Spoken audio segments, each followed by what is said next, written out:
अस्सलाम वालेकुम पाक व्हील्स, मेरा नाम है सनीम मांझा। मैं पाक व्हील्स वीकली के एक और एपिसोड के साथ आपकी खिदमत में हाजिर हूँ। आज की वीकली की पहली न्यूज़ ये कि सरफरंगा रैली जो है बड़ी कामयाबी के साथ अब तक इख्तिताम पजीर हो चुकी है। मैंने आप लोगों को बताया था कि लास्ट वीक हम लोग गिलगित बल्तिस्तान ट्रैवल करेंगे for one of its kind event Sarfaranga cold desert rally, जिसके अंदर बाइक्स, जीप्स, टोटल मिला के 11 कैटेगरी की रेसेस हुई। तकरीबन 80 के करीब रेसर्स ने जो पार्टिसिपेशन की, पूरे पाकिस्तान से लोग आए। और मैं ये कह सकता हूँ ये 5वां सरफरंगा का इवेंट था और हर इवेंट पहले से बेहतर हो रहा है, पार्टिसिपेशन के लिहाज से, फैसिलिटीज़ के लिहाज से, ट्रैक की लेंथ के लिहाज से। तो इस दफ़ा जो टोटल ट्रैक था वो तकरीबन 80 किलोमीटर का था और 11 कैटेगरीज़ की रेस हुई बशमूल ख़वातीन की कैटेगरी के जीप्स में। और अल्हम्दुलिल्लाह बग़ैर किसी एक्सीडेंट के जो है पूरा इवेंट बड़ी जो है ना अच्छे तरीके से हो गया। मैं तमाम रेसर्स का शुक्रिया अदा करना चाहूँगा जो कि पूरे पाकिस्तान से आए, और आप लोगों का, जिन लोगों ने सोशल मीडिया के ऊपर हम लोगों का इस इवेंट को देख के सराहा और आप लोगों की फीडबैक हम नोटिस करते आ रहे हैं। इंशाल्लाह ताला अगली बार इवेंट को इससे पहले से बेहतर बनाएंगे। अगर कैटेगरी विनर्स की बात करूँ तो हमने एक ब्लॉग लिख दिया है, उसमें आप जाके तमाम कैटेगरीज़ के विनर पढ़ सकते हैं, जैसे कि ABCD स्टॉक और ABCD प्रीपेड 8 कैटेगरी ये हैं। देन वुमेन कैटेगरी 9th और 2 जो है 22 कैटेगरी थी, 11 stock class and pro class. तो जो सबसे ज़्यादा शॉर्ट आफ्टर कैटेगरी होती है प्रीपेड A, उसमें आदिल नईम साहब हैं इस्लामाबाद से, वो फर्स्ट आए थे। कादिर नवाज सांगी मुल्तान से सेकंड आए थे।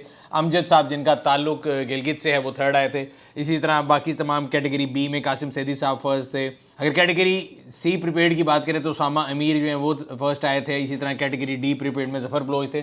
स्टॉक कैटेगरी के रिजल्ट भी आपके सामने, अगर आप ब्लॉग को क्लिक कर लेंगे तो आप पढ़ सकते हैं। वुमेन कैटेगरी के अंदर सबसे खुशाइन बात यह कि गिलगित बल्तिस्तान की गुल नसरीन जो हैं वो फर्स्ट आई थी, और फरीदा जो हैं बतूल जिनका ताल्लुक भी GB से है वो सेकंड आई थी। थर्ड जो थी उन्होंने कंप्लीट नहीं किया, तो इसलिए 2 पोजीशन ही हैं। बाइकर कैटेगरी के अंदर प्रो क्लास में जैकम चौहान जो है उन्होंने अपने टाइटल को डिफेंड किया और वो फर्स्ट रहे। स्टॉक कैटेगरी में अगर फास्टेस्ट टाइम की बात करें तो मिकाइल अली जिनका ताल्लुक कराची से है, उन्होंने FTD का टाइटल अपने नाम किया स्टॉक कैटेगरी में। इस तरह बाइकिंग में मैंने आपको बताया कि जैकम चौहान ने अपना टाइटल डिफेंड किया। ओवरऑल एक बहुत अच्छा जो इवेंट था। हम लोग कोशिश करेंगे कि आप लोगों के लिए इसकी जो वीडियोस और सारा कुछ है लेकर आएँ, ताकि आप लोग अपने घर बैठे हुए भी गिलगित बल्तिस्तान के खूबसूरत इवेंट से जो है वो महसूस हो सकें। अपकमिंग इवेंट्स की बात कर लेते हैं। 15 अक्टूबर को लाहौर के अंदर यूज कार मेला होने जा रहा है। काफ़ी अरसे से कराची में जो है ना तकरीबन हर अगले महीने जो है कार मेला हो रहा था। लाहौर वाले जो है वो लेफ्ट आउट फील कर रहे थे और उनकी डिमांड थी कि लाहौर में जो है वो कार मेला क्यों नहीं हो रहा। सो जी 15 अक्टूबर को लाहौर में कार मेला होने जा रहा है। सुबह 9 बजे से लेकर शाम 5 बजे तक है एक्सपो सेंटर लाहौर के अंदर। अगर आपने गाड़ी अभी तक रजिस्टर नहीं कराई मेले के लिए तो अभी करा लें। जो भी ऑनलाइन इसको रजिस्टर कराएगा अप टू 33% जो है आपको डिस्काउंट मिल सकता है। इसके अलावा मेले में आपको डिफरेंट पार्क व्हील के सर्विसेज पे डिफरेंट जो है डिस्काउंट मिल सकते हैं। जैसे कि अगर आप वहाँ पे इंस्पेक्शन कराएंगे तो आपको 25% ऑफ मिलेगा। इसी तरह पार्क व्हील की जितनी प्रोडक्ट है उनके ऊपर आपको 30% ऑफ मिलेगा, जो कि पार्क व्हील्स की ऑटो स्टोर का वहाँ पे स्टॉल लगा होगा। अक्सर लोगों का एतराज़ था कि जी पार्क व्हील्स की जो हमारी कार के प्रोडक्ट हैं उनकी जो पैकिंग है उसके ऊपर लोगों का एतराज़ था कि जी बुरी फॉर्म में आती है, अच्छी फॉर्म में नहीं आती, कार्टन में आती है, ऐसी आती है, वैसे आती है। तो हम आप लोगों को हमेशा बताते हैं कि हम लोग आपकी फीडबैक को बहुत सीरियसली लेते हैं। तो हम लोगों ने ये 6-in-1 का जो पैक है वो डेवलप कर लिया है। तो 6-in-1 का हमने जो ये पैक डेवलप कर लिया है। फिलहाल अगर आप हमारा जो मेला होने जा रहा है लाहौर में 15 अक्टूबर को, उसके लिए गाड़ी रजिस्टर करते हैं तो आपके पास चांस आएगा कि आप इसको लकी ड्रॉ में जीत सकते हैं। इसके अलावा अगर आप इसको ऑर्डर भी करना चाहते हैं तो हम लोग जो है इसका लिंक नीचे लगा देंगे, आप खरीद सकते हैं। एक और प्रोडक्ट जो हम लोगों ने कार केयर से रिलेटेड जो है डेवलप कराई है वो माइक्रोफाइबर क्लॉथ है और वो बड़ी अच्छी क्वालिटी का क्लॉथ है। अगर आप उसको भी ऑर्डर करना चाहते हैं तो उसका भी मैं लिंक नीचे लगा दूंगा, आप इसको ऑर्डर कर सकते हैं और अपनी गाड़ी को बेहतरीन तरीके से साफ कर सकते हैं। इसके अलावा अगर आपको ऑटो स्टोर की प्रोडक्ट में या नई आने वाले गैजेट्स में इंटरेस्ट है तो हमारे ऑटो स्टोर के चैनल को भी सब्सक्राइब कर लें, ताकि आपको तमाम जो है ना प्रोडक्ट और डेमो वीडियोज़ के बारे में नोटिफिकेशन मिलता रहे। सो मेले पे आने का प्रोसेस क्या है? हर दफ़ा होता ही है कि लोग वहाँ पे आके जो है ना परेशान हो रहे होते हैं कि जी हम लाइन में लगे हुए हैं, हमें जगह नहीं मिल रही। तो पहले आए हैं, पहले आइए की बुनियाद के ऊपर अगर आप पहले रजिस्टर करा लेंगे तो आपका स्लॉट बुक हो जाएगा और आप आइन दिन के ऊपर परेशानी से बच जाएंगे। और अगर आप गाड़ी खरीदना चाहते हैं और डिफरेंट जगहों पे जाके परेशानी होना चाहते हैं तो ये अपना कैलेंडर मार्क कर लें। 15 अक्टूबर को 9 बजे से लेकर शाम 5 बजे तक एक्सपो सेंटर पे आप आके सैकड़ों गाड़ियाँ एक ही छत के नीचे चेक कर सकते हैं। वहाँ पे पार्क व्हील्स की इंस्पेक्शन सर्विस भी है, उसको गाड़ी को चेक करवा के आप एक इन्फॉर्म डिसीजन ले सकते हैं। इंशाल्लाह ताला आप लोगों से 15 अक्टूबर को एक्सपो सेंटर लाहौर में मुलाकात होगी। अब चलते हैं पेट्रोल प्राइसेस की तरफ। आपको पता है पाकिस्तान में तकरीबन हर 15 दिन बाद पहली तारीख को और 15 तारीख को पेट्रोल की प्राइसेस रिवाइज होती हैं। लास्ट टाइम जब पेट्रोल की प्राइस रिवाइज होनी थी वो 1 अक्टूबर थी और लोगों ने कहा कि जी ऊपर जाएगा, किसी ने कहा जी बहुत नीचे जाएगा। मैंने आपको तभी प्रेडिक्ट किया था कि नीचे जाएगा, बस थोड़ा नीचे जाएगा, और वो 8 रुपये और 11 रुपये जो है मेरा ख्याल है डीजल और पेट्रोल की प्राइस में डिक्रीज़ किया गया था। अब जो है एक्सपेक्टेशन अगले 2-3 व्लॉग इससे रिलेटेड है। मैं पढ़ रहा था कि जो है ना किसी ने कहा कि जी 41 रुपये नीचे आ जाएगा पेट्रोल। अगर आप ग्लोबल मार्केट में देखें तो जो डिक्लाइन है वो तकरीबन 5% का है। मुझे लगता है कि पाकिस्तानी मार्केट के अंदर भी डिक्लाइन तो आएगा, बट इतना ज़्यादा नहीं आएगा। उसके दो फैक्टर हैं, एक तो ग्लोबली प्राइस उसकी नीचे जा रही है, दूसरा जो रुपये है वो स्ट्रेंथन हो रहा है अगेंस्ट डॉलर, तो उस लिहाज से तो अच्छी न्यूज़ ही है। बट अब वो कितना गवर्नमेंट आपको पास करना चाहेगी, कितना नहीं करना चाहेगी, एक तरफ 41 रुपये की आवाज़ है, एक तरफ जो है मेरा ख्याल है कि मतलब they will settle somewhere between 41 को, तो उन्होंने एक स्टोरी आई है लोगों की, लेकिन मुझे लगता है कि 15 से 20 रुपये नीचे आएगा। अगेन उसमें कई लोगों का एतराज़ होता है कि जी ऊपर जाता है तो 40 रुपये जाता है, नीचे आता है तो 5-10 रुपये आता है। मैं हमेशा ये कहता हूँ कि अगर वो ये ना भी करें तो हम भी उनका कुछ नहीं कर सकते, तो जो मिल रहा है उसमें खुश हो जाना चाहिए। But as per market prediction अगले मैं 2-3 टॉपिक जो देख रहा हूँ ग्लोबल ऑयल प्राइसेस को लेके, अगर हम लास्ट पेट्रोलियम सेल्स को देखें तो पिछले 44 महीनों के लोएस्ट के ऊपर गया था जब प्राइस इंक्रीज हुई थी, बिकॉज लोगों की जो है ना अफोर्डेबिलिटी से बाहर वापस चला गया था। उसमें एक फैक्टर ये भी था कि जी पेट्रोल की जो स्मगलिंग बहुत ज़्यादा है ईरानी पेट्रोल की, बल्कि अगला मैं आर्टिकल पढ़ रहा था, प्राइम मिनिस्टर साहब ने जो है उन्होंने कहा है कि जी डीसी साहिबान जो है वो पैसे लेके स्मगलिंग उन्हें देते हैं। मुझे बड़े बेबस से लगे प्राइम मिनिस्टर के, उन्होंने जो है कहा कि जी बहुत ज़्यादा स्मगलिंग जो है एक मेनियस है और उसकी वजह से ही हो रहा है, लेकिन ब्यूरोक्रेसी के हाथों जो है वो भी मुझे थोड़ा परेशान लगे। और ये ब्यूरोक्रेसी जो है हमारे मुल्क में कई जगह जो है ना ऐसी पॉलिसी निकालती है। अभी कल परसों मैं सुन रहा था कि बुध के दिन जो है जी लाहौर शहर बंद रहेगा तो स्मॉग कम हो जाएगा। ये भी किसी अफलातून ने पॉलिसी निकाली है, उसी तरह की पॉलिसी इस तरह की ये भी निकाली इन्होंने कि जी अगर आपने जो है स्मॉग रोकना है तो शायद बुध वाले दिन जो है मेरा ख्याल है गोश्त के नागे के साथ स्मॉग का भी नागा होगा। मेरी समझ से बाहर है ये पॉलिसी, ये किस तरह पॉलिसी डिफाइज करते हैं, क्या सोचते हैं, लोगों के कारोबार बंद करके और स्मॉग को ख़त्म करने का तरीका करते हैं। जबकि अगर आप मोटरवे पे निकलें तो आप लाहौर शहर से 1 किलोमीटर या 20 किलोमीटर ज़्यादा बाहर निकलेंगे तो आपको दोनों साइड पे फसलों पे आग लगी नज़र आएगी। इंस्टेड ऑफ उसको रोकने के लिए कोई कोशिश करें, यहाँ पे लोगों के कारोबार बंद कर देना, स्कूल बंद कर देना, मेरी समझ से तो बाहर है। लेकिन अगेन ये ब्यूरोक्रेसी है और उनका जो दिल करेगा वो करेंगे, इस मुल्क के बादशाह हैं जी वो। तो वज़ीर आज़म साहब ने भी जो मतलब बयान दिया उससे मुझे नज़र आया कि अगर वज़ीर आज़म बेचारे इतने जो है ना उनके आगे बेबस हैं तो मैं और आप उसके आगे क्या वैल्यू रखते हैं। पेट्रोल की प्राइस रिडक्शन की बात हो रही थी, तो सरफरंगा से वापस आते हुए बड़ा हसीन इत्तफाक हुआ। एक पेट्रोल स्टेशन पे हम पेट्रोल डलवाने गए तो उन्होंने कहा जी आपको अगर टैंक फुल कराएंगे तो 5 रुपये पर लीटर जो है ना वो डिस्काउंट मिलेगा। इससे मुझे लगा ये कि जो OMCs हैं वो बेसिकली इतना अच्छे तो नहीं है कि 5 रुपये पर लीटर जो आपको डिस्काउंट देना शुरू कर दें। इससे मुझे लगा कि पेट्रोल की जो प्राइस है वो वाकई नीचे जाने वाली है और वो अपनी इन्वेंट्री को जल्द से जल्द ख़त्म करने की कोशिश कर रहे हैं। अगेन हो सकता है खाली मार्केटिंग एफर्ट हो सकता है कि असल में हो, बट ऑन द मेरे ख्याल से तकरीबन ये बड़ा सेफली कहा जा सकता है कि पेट्रोल की प्राइस नीचे आएगी। वज़ीर आज़म साहब को मैंने आपको बता दिया, उन्होंने बताया 27,000 जो है व्हीकल जो है ना स्मगल्ड डेली स्मगल्ड जो है ना ईरानियन ऑयल लेके आती हैं। वो पता नहीं ब्लूटूथ पे आती हैं, कैसे आती हैं कि जो स्मगलिंग का वज़ीर आज़म के कहते हुए 27,000 गाड़ी नहीं रुक सकती। लेकिन आपको पता है कि कहाँ पे जाके हल करना है, तो आप ब्यूरोक्रेट्स के पास जाएँ, वो आपको बताएंगे कि आप जो है ना बॉर्डर को बंद कर दें, बुध वाले दिन तो स्मगलिंग भी रुक जाएगी। क्योंकि बंद करने के अलावा मुझे नहीं नज़र आता कि ब्यूरोक्रेसी इस मुल्क में कोई चीज़ करने के, बेशक वो कोविड हो, बेशक आपके पास ये स्मॉग का मसला हो, पूरा साल सोते रहते हैं। आखिरी टाइम पे जिसे कहते हैं ना रिएक्टिव अप्रोच आती है और उस टाइम पे लोगों के कारोबार तबाह करने का जो है एक सोल्यूशन होता है और कोई सोल्यूशन नहीं है। तो मैं टोटली इस चीज़ के अगेंस्ट हूँ। अच्छा जी, एक और पिछले हफ्ते बड़ी न्यूज़ चली थी कि जी वज़ीर आज़म साहब ने जहाँ पे उन्होंने ईरानियन पेट्रोल का कहा था, उन्होंने कहा था जी गाड़ियों की स्मगलिंग जो है ये भी बड़ी गलत चीज़ है और इसके ऊपर क्रैक डाउन किया जाएगा और लोगों से इसका टैक्स वसूल किया जाएगा। जिसको लोगों ने गलत रीड ये कर लिया कि शायद, बल्कि उन लोगों ने जो कि नॉन कस्टम गाड़ियों में काम करते हैं उन्होंने लोगों का कि जी नॉन कस्टम गाड़ियाँ उठा लें और कोई एमनेस्टी स्कीम आने वाली है।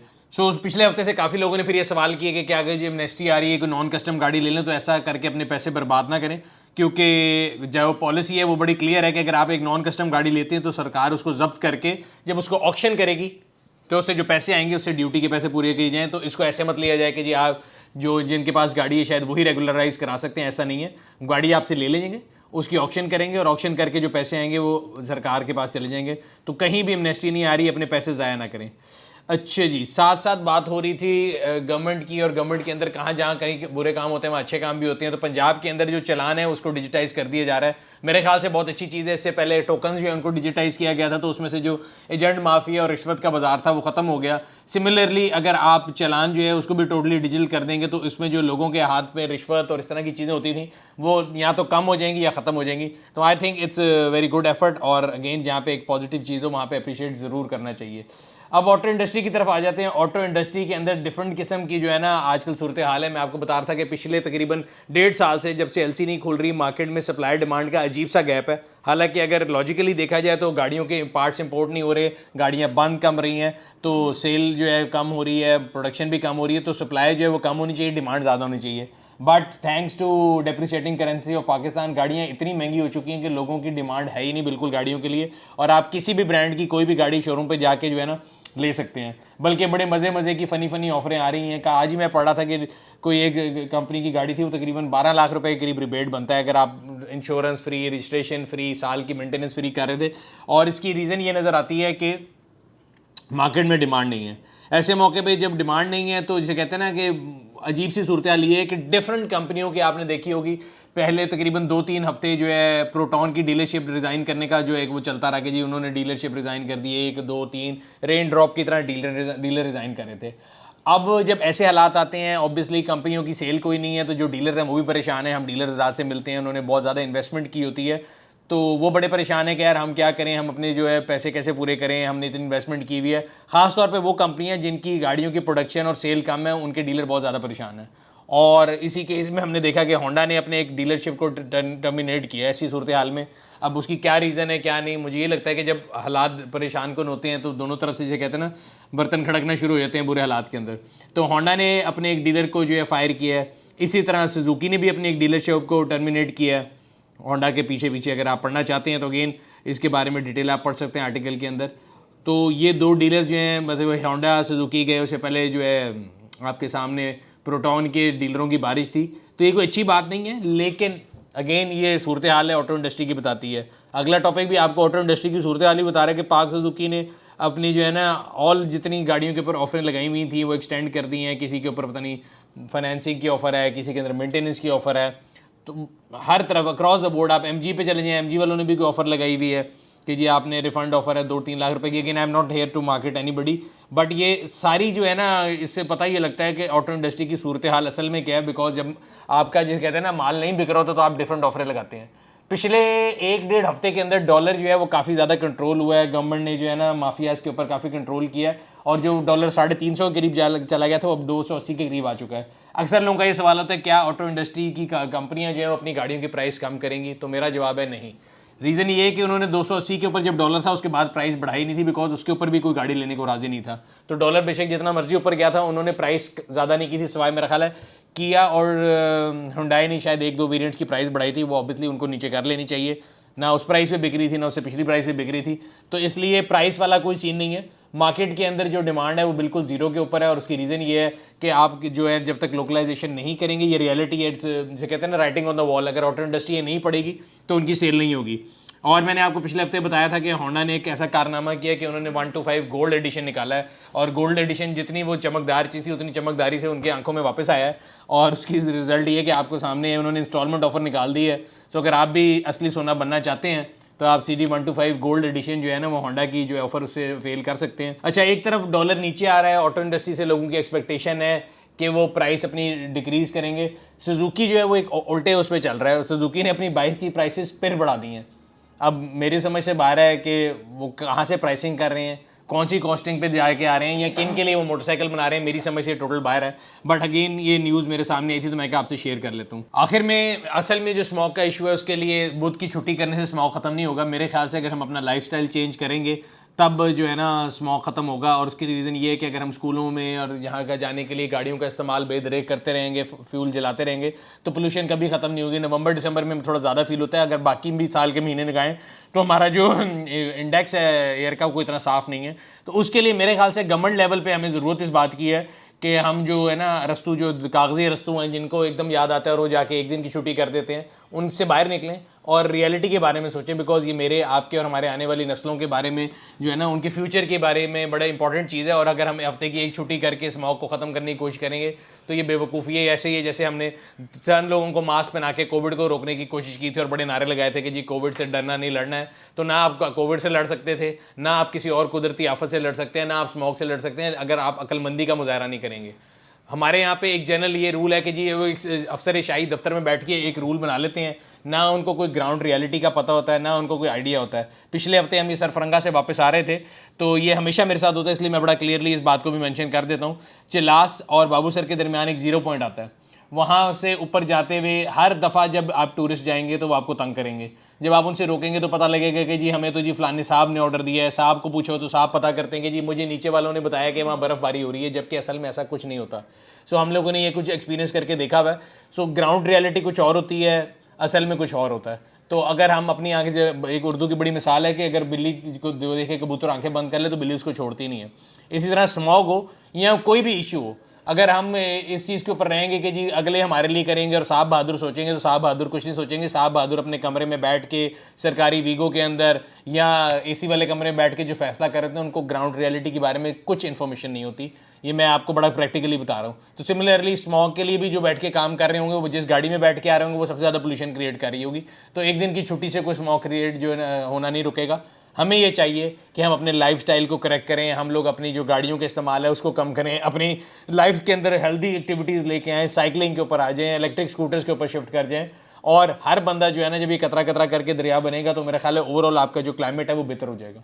ये था आज का वीकली। उम्मीद करते हैं आपको पसंद आया होगा। अगर अभी तक आपने हमारी यूट्यूब चैनल को सब्सक्राइब नहीं किया, सब्सक्राइब कर लें, बेल आइकन पर क्लिक कर लें, ताकि आपको तमाम आने वाली वीडियो के बारे में नोटिफिकेशन मिलता रहे।